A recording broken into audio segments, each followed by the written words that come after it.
Welcome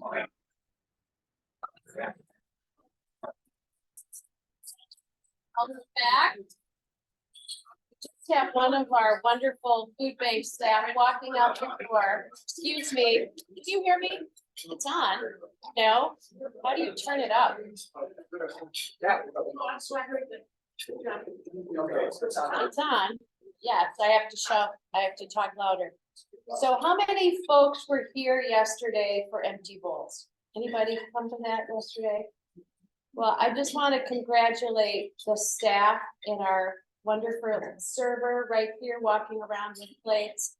If you've ever been here for that event, it's amazing. And this room was transformed. And the fact that I walked in here today at late, but at 11:45, and there was absolutely no evidence that that had happened. And there were probably thousands of people that had come through. Just, it's amazing. And I thank them for showing up today and serving us, because they said it was a very long day. But as those of you know who've been to that event, it also just feels great. So moving on, we have a few clicker.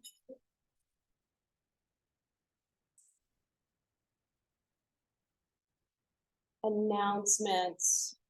Jerry, you want to come and get in the wings, please? Do we have any health and welfare from the floor? Any health and welfare announcements? Okay, Jerry.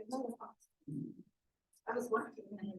Yeah, I did, just to get in the wings. So I just a reminder that we have an upcoming service project at the Flint Public Library on Tuesday. This is an amazing international event that's on a national tour, and Flint is very lucky to be part of that. And they need help. There's going to be puppet making activities, snacks out. There's going to be like a half-mile walk on the campus, and they can use Rotarians in all of these different positions. You can go into Club Runner and register to volunteer, or you can email Joe and he'll register you, or you can just show up and we'll register you when you get there.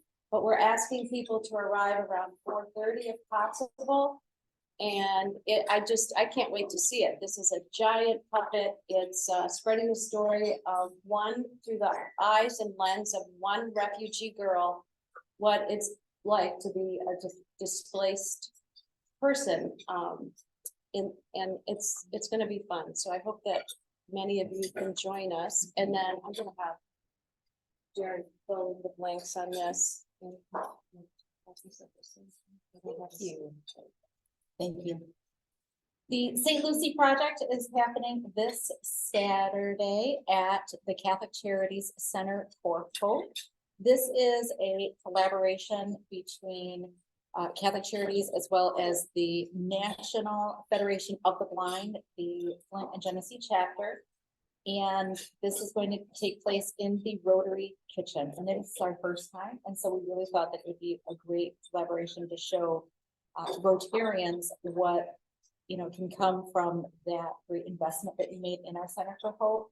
And this is just one of the projects that we do in that space, that you were a huge part in making that happen.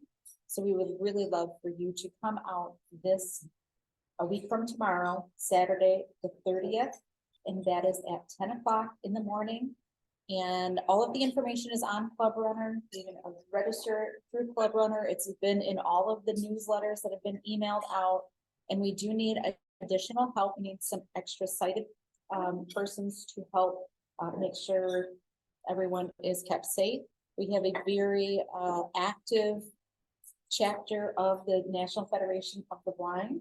For any of those of you who saw what we did at the CRIM, it was very exciting. And this is the first year that as a collective group, we actually did the training program, and the president of that club was awarded the top CRIM award. Forgive me for forgetting the name of that award. And it was a really big deal. Contact me for any more information about that project. On your tables, there's also an invitation, and the invitation is for our Veteran Appreciation Lunch that we're going to be hosting on Friday, November 10th at noon. This is free to attend. Registration is required, and that is for veterans and guests.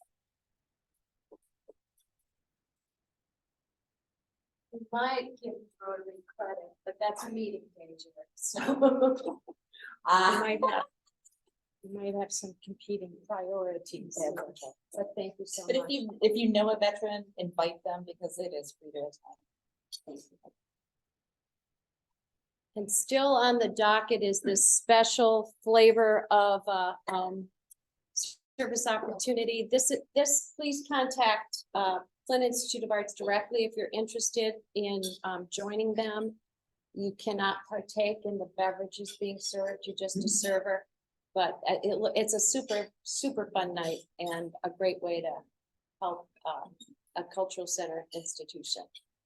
So, do we have some guests here today? All right, you wanna introduce your guests? Am I the only one? I believe so. Well, I'm not co-leader with you today. One is our guest speaker, Harry Bellius, so I won't go into that just yet. And the other is, as you all know, is my daughter. Oh, and this is Jessica Bixel. She works at Mott. She is in charge of our honors programs.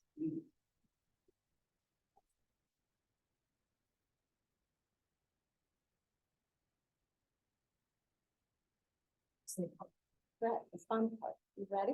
Oh, I all ready.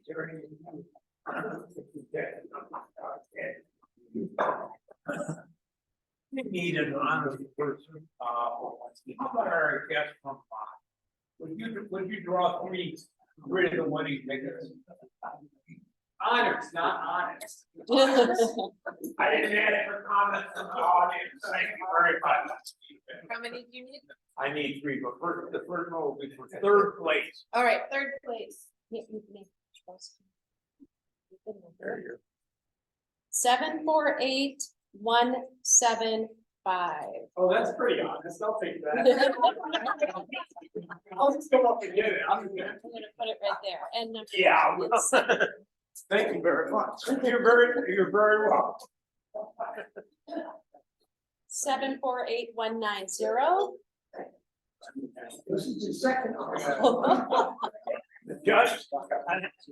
See, I remember honest. I asked him if there were any winners, and he said, I'm not lying, right here. I did. I was the governor. We have this. 748190. All right. And All the marbles, first place. Or maybe enough gas to get out of town when they come after me. I draw. I didn't know you had to work for you. I didn't. 748122. Did you say 122? I did. 122. Yeah, that's fine. All right. Mr. Ron Jewell.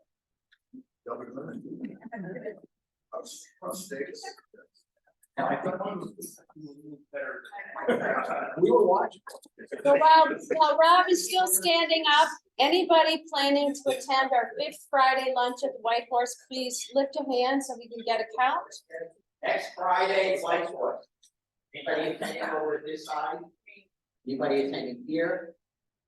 Craig, yeah, 1, Judge, 2, 3, 5. Okay. Thank you. Thank you. Thank you. And thank you for setting that up. Birthday. It's a birthday month. September's almost over and celebrating birthdays. Thank you, Jim.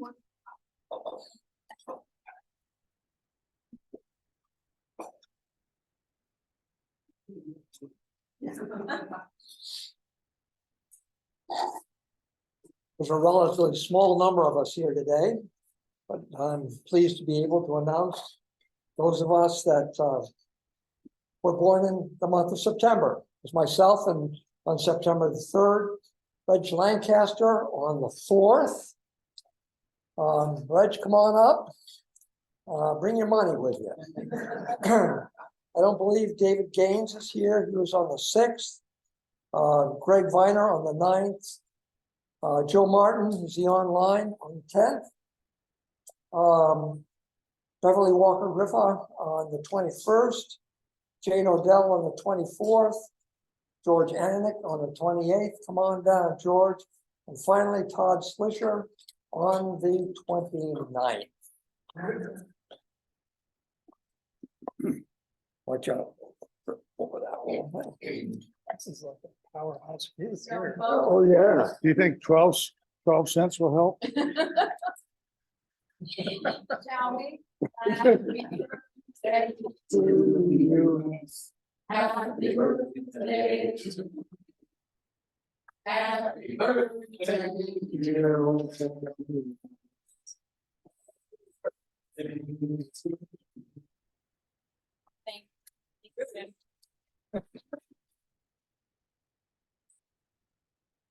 So it just so happens, I've been waiting for this day and it couldn't have happened better because they're sitting beside each other. A few weeks ago, a little confused, mistaken identity. I keep saying, I am evidence that anybody can do this job. I called Dick, Chick, Bill, Beck. You probably, if you were here, you remember it, and they're both here. Would you stand? I'm so glad you're here today, and we missed you, Bill.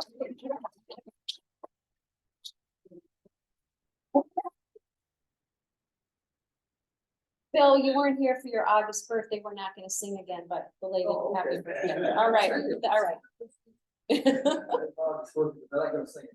Well, I'll explain. Everybody else can explain to you later. So now for our guest speaker and our introduction, Don Hubbard, please.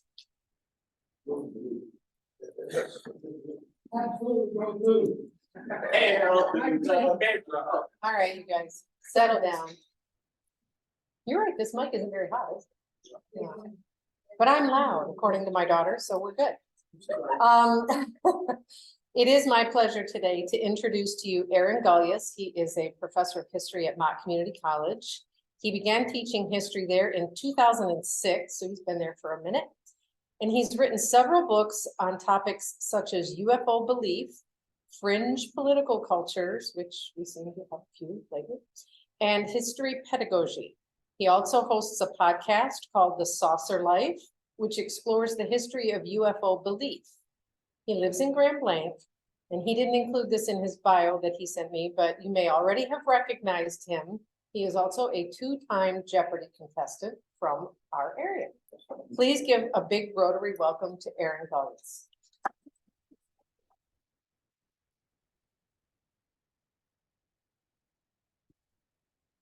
Hi, thank you for being here, and thanks for having me to talk about something weird. Whenever I tell people that I talk and write and podcast about the history of UFO belief, they say one of two things. They either say why, which is, I don't have an answer for that really, but then they ask me what I think UFOs are. I don't know what UFOs are, and I don't care, because UFOs are not nearly as interesting as the people who believe in UFOs.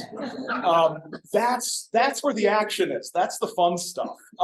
So from graduate school on, it's been sort of a professional sideline of mine to explore some of these cultures and the people involved with them. And today, I thought I would share with you a couple of stories that highlight the fact that Detroit was one of the centers of UFO belief in the 1950s. And it never gets credit for that, because the type of flying saucer stuff that was hot in Detroit in the 50s is the least popular type of flying saucer belief. It's the belief that some people here on our Earth have been visited not by the gray guys with the big eyes who do the abductions, not by robots from outer space, not by anything like that, but they've been visited by humans from Venus or Mars or Saturn or made-up planets like Clarion. And these space brothers, as they're known, are sort of stereotypically painted as wearing fancy jumpsuits, having blonde hair and blue eyes. There's another talk somewhere about the connections between right-wing fascist politics and the UFO scene in the 50s, but that's not for today. But the blonde hair and blue eyes really shows up a lot in these people from advanced civilizations. Shocking, right? And these space brothers have some things in common. One of the things that they had in common was they had a consistent message that humanity was pretty much doomed because we had discovered the secret of the atomic bomb. This was terrifying because all the people from Saturn and Venus, their civilizations they used to use atomic weapons and they almost destroyed themselves. And now the humans are on that same path. And so they're here to help us. They're here to bring us through an era of conflict and war and bring us into peace and enlightenment. Humans, we were told, were by far the most primitive, barbaric people in the solar system. Nobody likes the humans. The humans are trouble. And the Space Brothers want to help us before humans destroy everything. So in 1954, there was a group of people in Detroit, middle class, upper middle class, professional people who were interested in spiritualism, interested in Eastern religions of one sort or another, and they sort of latch on to some of these contactees, names like George Adamski and Truman Bethlen. And they get together and they pool their money, and most of the money came from a retired automotive engineer named Bryant Reeve, after his wife told him he would pay the money, and he said, okay, dear, to start bringing some of these contactees, they're called, to Detroit. And until I looked into this for the podcast, I had no idea how many people in Detroit paid good, solid money in 1954 to come hear flying saucer weirdos speak. The first time they did it, they filled up the auditorium at the Detroit Institute of Arts. And then Mr. Reeves' wife, Helen, decided that they could fill up the Masonic Temple, the big Masonic Temple in Detroit. And so she signed a contract to rent the Masonic Temple and then later told her husband that he had just booked the Masonic Temple. They sold it out. There were thousands of people there paying a couple bucks each to hear a guy with a weird Polish accent. Well, not a weird a Polish accent that probably was not weird for Detroit in the 1950s, actually. Talk about his experiences with the Space Brothers. And from there, this group of friends formed the Detroit Flying Saucer Club. And what's interesting about the Detroit Flying Saucer Club, one, is that we need to bring back flying saucer instead of UFO. UFO sounds boring. Flying saucer is what we need. What's interesting about it is people start coming to these meetings and they're sitting here and talking about the Space Brothers and their plans and their ideas. And some good, solid citizens in Detroit think there is something really strange going on here. And so they do what any good American in the 1950s would do. They write letters personally to J. Edgar Hoover at the FBI and say, have you read this book by this flying saucer person? Can you tell me if they are okay or are they dangerous? And Hoover replied saying, we don't, even if we knew something, which I'm not saying we do, we don't tell private citizens about individuals, right? This isn't what we do. But the FBI gets interested in the Detroit Flying Saucer Club because a number of informants, and they're still confidential, the names are still blacked out in the FBI records, they get things warning them that there is the possibility that communist subversion is happening in our flying saucer clubs in America, and that there were dangerous, un-American ideas being shared in these clubs, and somebody has to do something. Why won't somebody do something about all these communists in our flying saucer clubs? I mean, what do we even have the FBI for? So the subversive ideas that were being shared at the Detroit Flying Saucer Club, according to one informant, the space visitors keep talking about the golden rule. That sounds like communism. Really? That's the communist subversion, is the golden rule. Scary. They're mad about nuclear weapons. They think nuclear weapons are a bad thing. It's terribly, terribly un-American. And so there's these, it's such a 1950s thing. It's almost stereotypically 1950s to have people worried about communist subversion everywhere. And what I like about the Detroit Flying Saucer Club is that it gives us an insight into a couple of things that I think from a historical standpoint is very important. One is the type of people who were into these subcultures in the 1950s. It was not a fringe thing. It was in the newspapers. They were filling up auditoriums. These were people who were, I hate to use this word, these were normal people. These were not crackpots. It's funny, everybody who writes to the FBI has a whole paragraph where they explain where they went to school and what their job is, and they usually end it with, I tell you this to assure you that I'm not a crackpot. Which if you have to say it, you know, you might be.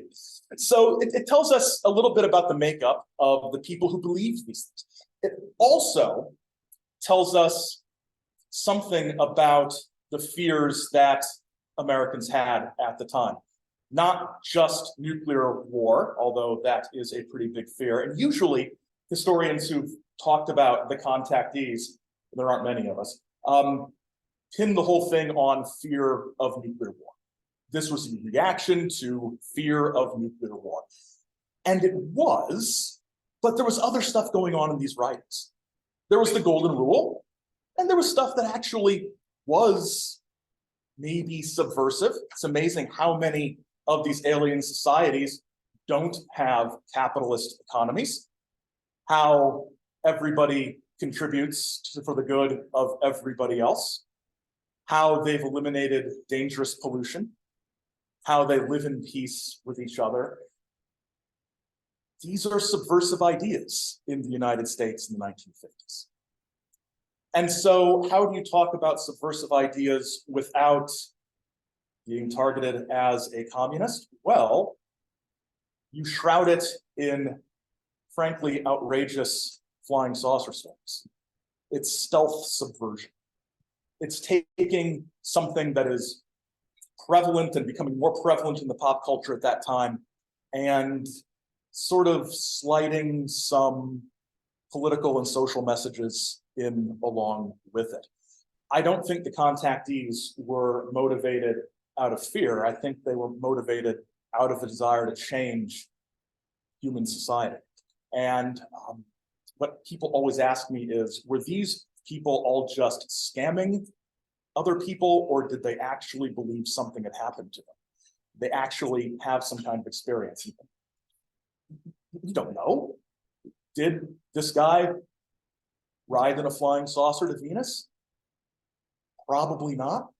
Probably, I mean, I'm hedging my bets a little. Probably not. Did some of these people experience things that they could not understand or express in any other way that profoundly changed their life? Yeah. Maybe. I don't have any reason to doubt it. Depending on how out there you want to get with comparisons and ideas, Saul on the road to Damascus had a contact experience with something other planetary that changed his life, changed the direction of his life.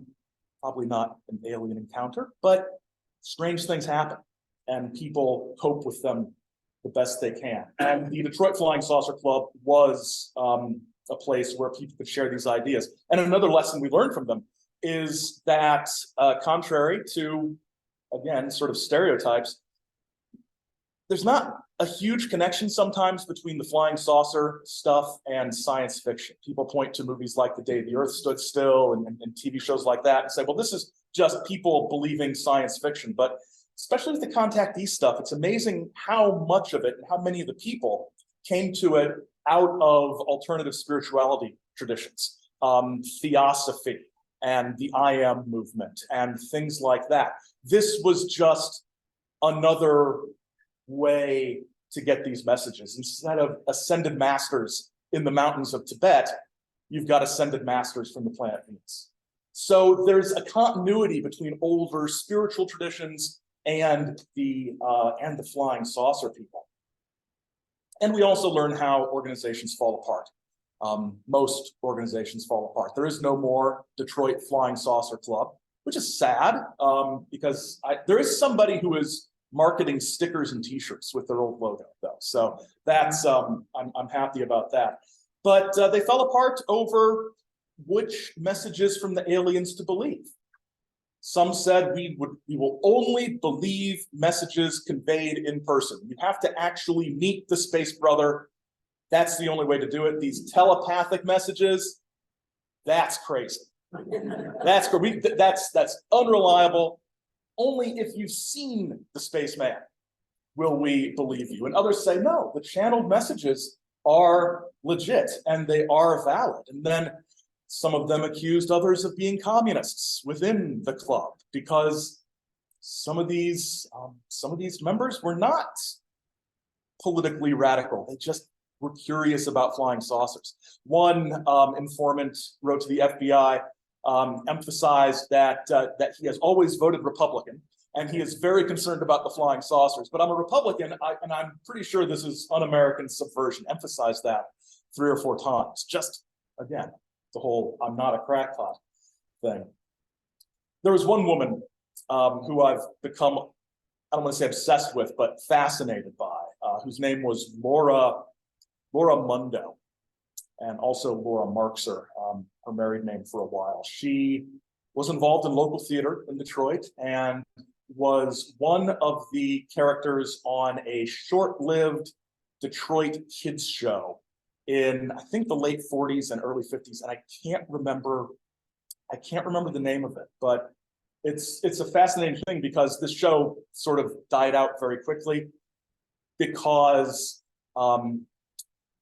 Bozo got picked up for national distribution over the Detroit show, and so everybody started showing Bozo out of Chicago, and not this show. So she lost her job doing that. She gets involved in the flying saucer scene, and she becomes very close with George Adamski, one of the contactees. And what's interesting about her is she says that he is her god.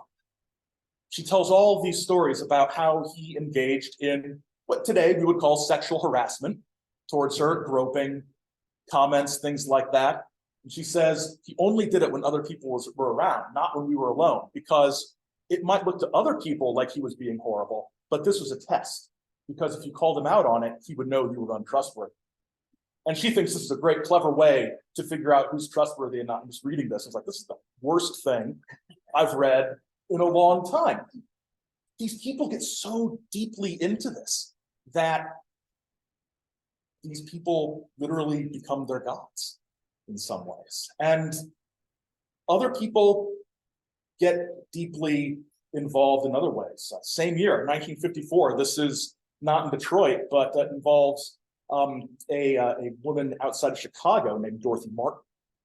And Dorothy Martin started receiving messages, automatic writing messages. So she'd go into a trance and she would write down these messages that she heard. And she heard messages from the space beings that said, a great catastrophe is coming, December 21st, 1954. From Lake Superior to Lake Ontario, the waters will rise and flood, and America will be destroyed. And one of the people who hops on board with this is a guy named Charles Lothhead, who was a medical doctor at Michigan State University. And he starts having, I wouldn't say cult meetings, but cult meetings on campus, recruits lots of students to them, and people become concerned. He sends reams of these channeled messages to newspapers, trying to get the word out about the danger that America is in if we do not repent of our nuclear ways. And people get so concerned that he loses his job at MSU. Students complain that he's supposed to be teaching classes, but instead he is talking about the coming flood that will destroy everything. He gets reported to the FBI as well by an informant named Harold Thompson, who worked for the Detroit Trust Company. Thompson's son had fallen in with Dr. Lothhead and his wife, was getting worked up about flying saucers and aliens and these messages of destruction. And Thompson wrote to the FBI that he thought these teachings possessed, quote, a doctrine of fear and a doctrine of complacency, both of which could possibly have an effect of neutralizing our young people on basic Americanism. What's the danger of the flying saucers? They're preaching doomsday.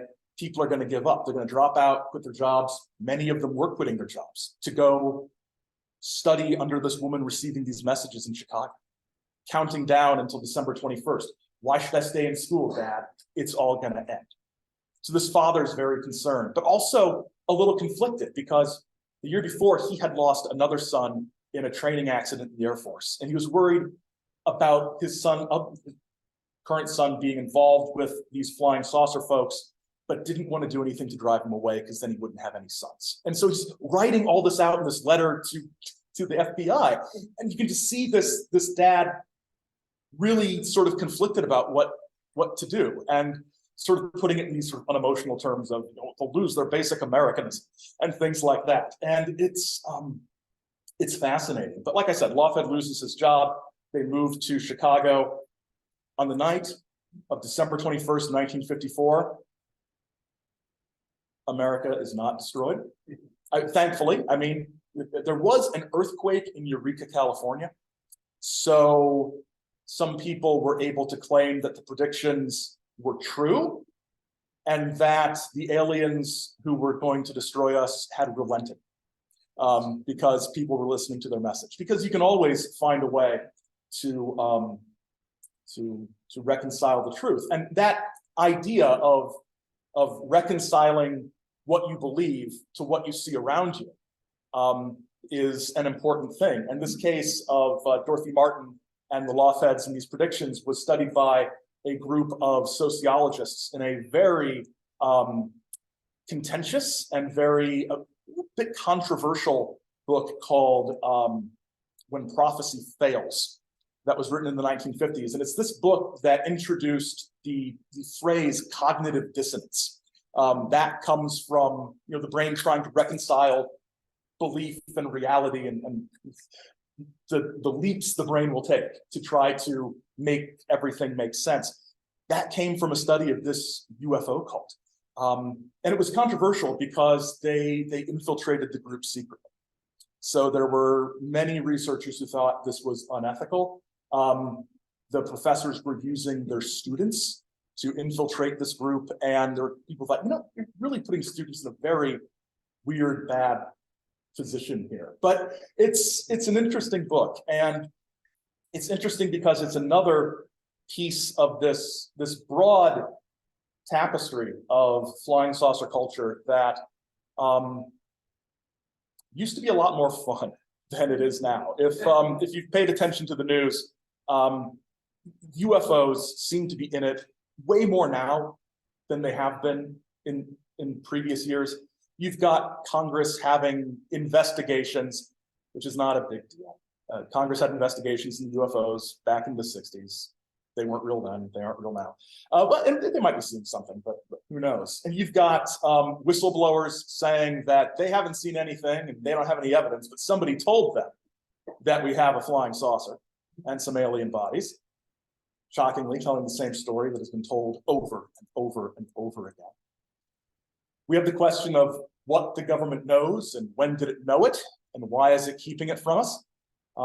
When in reality, deep down, I think the government really doesn't know what some of those lights in the sky are, but they do pay attention because it's like the Air Force. They pay attention to the sky. So when news breaks that the Air Force is studying UFOs, I'm not sure why anybody is surprised. They are things in the air.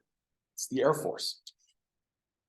One last sort of illustration, a more modern day one, that we should all sort of keep in mind a little bit. Back in the 1980s, there was a scientist named Paul Benowitz, almost lost it there, Paul Benowitz in New Mexico. And he saw some strange lights over Kirtland Air Force Base out there. He started observing them using telescopes. And the Air Force, there's some dispute about how official or sanctioned this operation was. The Air Force used somebody in the Office of Special Investigations and some other UFO researchers to feed this scientist information about a government alien cover-up, to the point of giving him a computer to decipher the signals he was receiving, and it would just spit out these messages that had been already programmed in there by the Air Force people. This man was driven to a psychological breakdown, lost his business, lost his mind. Why? Because the Air Force thinks he might have seen something top secret when he was looking for UFOs, and they wanted to discredit him and throw him off the track. And they established this whole mythology that we have today of recovered bodies and secret technology and government cover-up agencies. It's a scam. Sometimes it's a scam to make money. Sometimes it's a scam to protect national security secrets, but there's a human cost to these beliefs. And there's a human cost to going off the deep end into conspiratorial paranoia. And the UFO field has generated that for 70 years. And yet I cannot look away. I cannot stop thinking about the saucer people, but it's the people.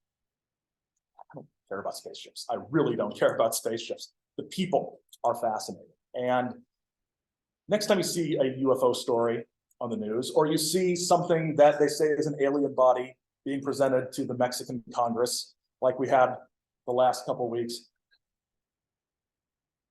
ask yourself who benefits from that story being told and why. And I also say follow the money, but that's kind of a cliche. But follow the money. There's people making money on this. It's not me. But interesting stories about flying saucers and the people who believe in them. If anybody has any questions about flying saucers or anything, yes. Two quick ones. One, when did the Detroit Spaceship Club end? It was pretty much done by 1960, 61. The other quick question Yeah. is, it's about they changed it. They're no longer the UFOs. They're now UAPs. UAPs. Unidentified flying objects and unidentified aerial phenomena. Yeah. What's the difference? Do you have any idea? The UAP thing is a way for the Air Force to talk about it without saying UFO. Okay. That is what I believe. And it's and aerial phenomenon means it doesn't have to be an object. So you can have lenticular clouds, and actually a mock connection to all of this. Clarence Kelly Johnson attended Mott back about 100 years ago, really early on. And then he transferred to the University of Michigan. He went on to establish the Skunk Works at Lockheed. And he had a really interesting flying saucer sighting while on an airplane in the 1960s. And it was dismissed by the Air Force as a lenticular cloud, when it didn't sound anything like a lenticular cloud. And I think it's really kind of fun that they thought they could get this pioneering aeronautic person to accept that kind of thing. I've asked for them to put the flying saucer story on his display at the college. Nobody has listened to me yet, but still working on that. And Aaron? Yeah. You know, that these folks here, Kelly is kin to Lois Spring, or better known, associated with Grill. Oh. Can talk about him. Wow, You know that too. neat. And he's in my book. Oh, excellent. Yes. $1 like Jay. Yes, Not to go off top, that's fine. but your introduction said you were on Jeffers. What can you tell us about that? Lost twice.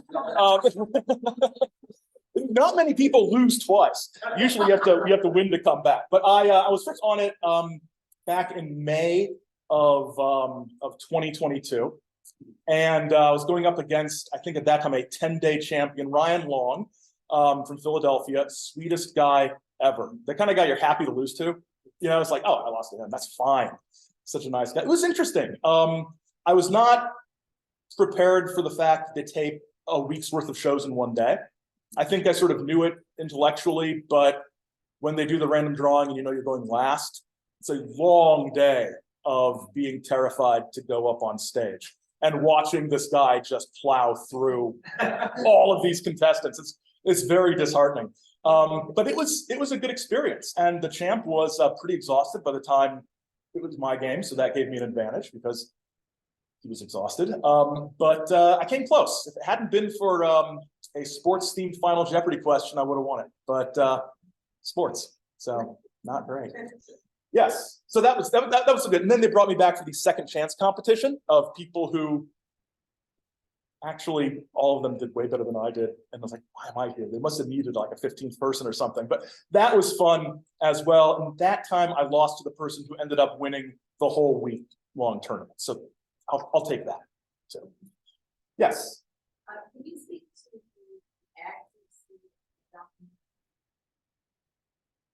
accuracy? One of our finest pieces of investigative journalism.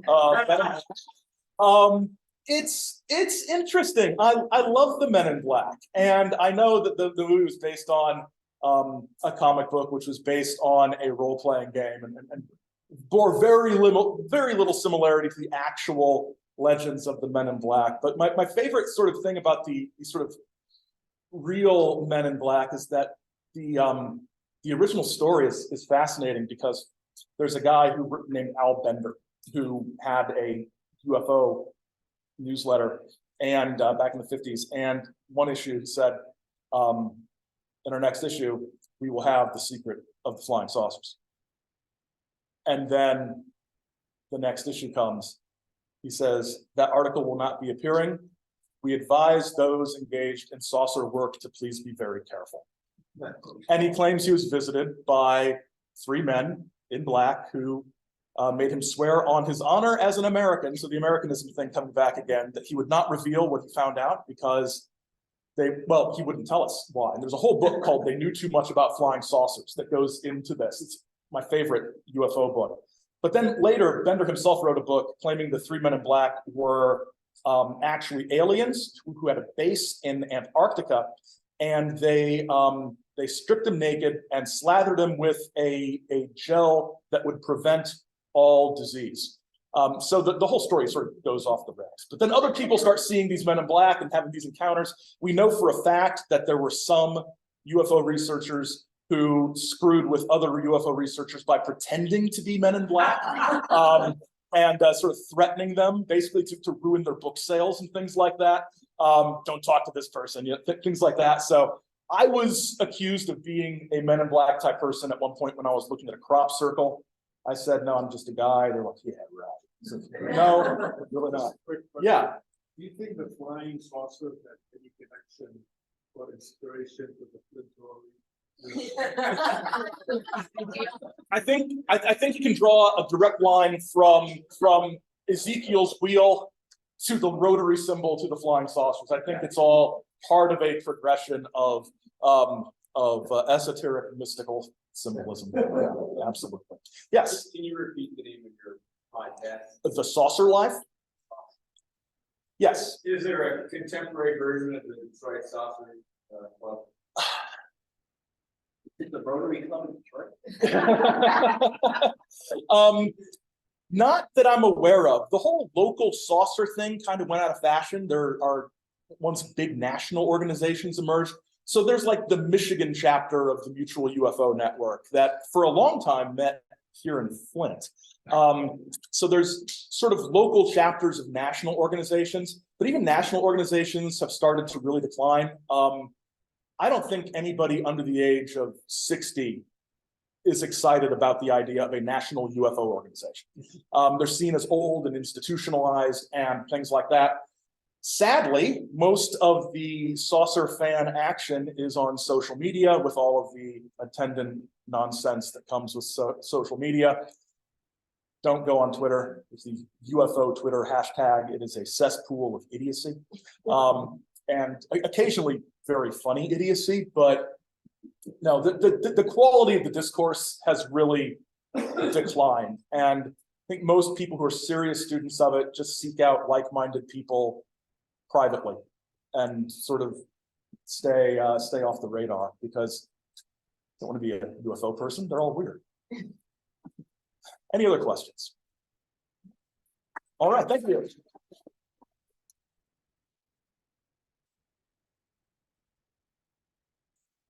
We should not all leave here and Google that, or we'll all be getting lots of invitations to. I already local called activity. it. Yeah, we'll get a photo of this. Aaron, that was very entertaining. We appreciate the time you took to prepare that and come and share it with us, and a donation is in to Rotary International to support the global eradication of polio. So, thanks today to David Smith for our inspirational message and our introduction of our speaker from Don Hibbard, and also doing bulletin notes was Don. Thank you. And Setup and Takedown, Jim Richardson, as well as introducing our birthdays this month. And Terry Norman, as always, thank you so much for registration. Fred Hines was here for our raffle, and we had 3 Zoom hosts today: Amy Crew, Ed Fletcher, and Liz Williams. So I hope to see you all Tuesday at the Flint Public Library. Again, you can just show up, but if you really want us to know who's coming, please email Joe Martin and newsletter. Was anybody, just, I'm gonna do a pop quiz. How many people have Club Runner on their phone? Good. I find that's the easiest way to click into everything. I'm not, I know you can do it on your device, but if anybody needs help with that, I'm sure there's somebody. We have tech support. Right, I really do find it's a great way. Everything you need as a Rotarian is right there, and it's so easy. We have the volunteer sign up on Club Runner as well.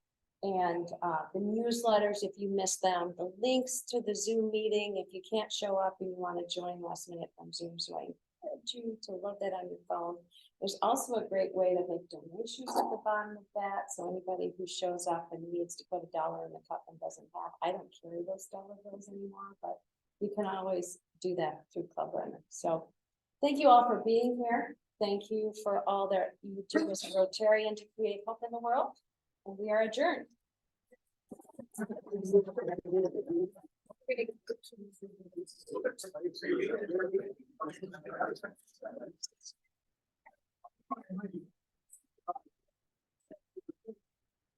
See, Zoom position.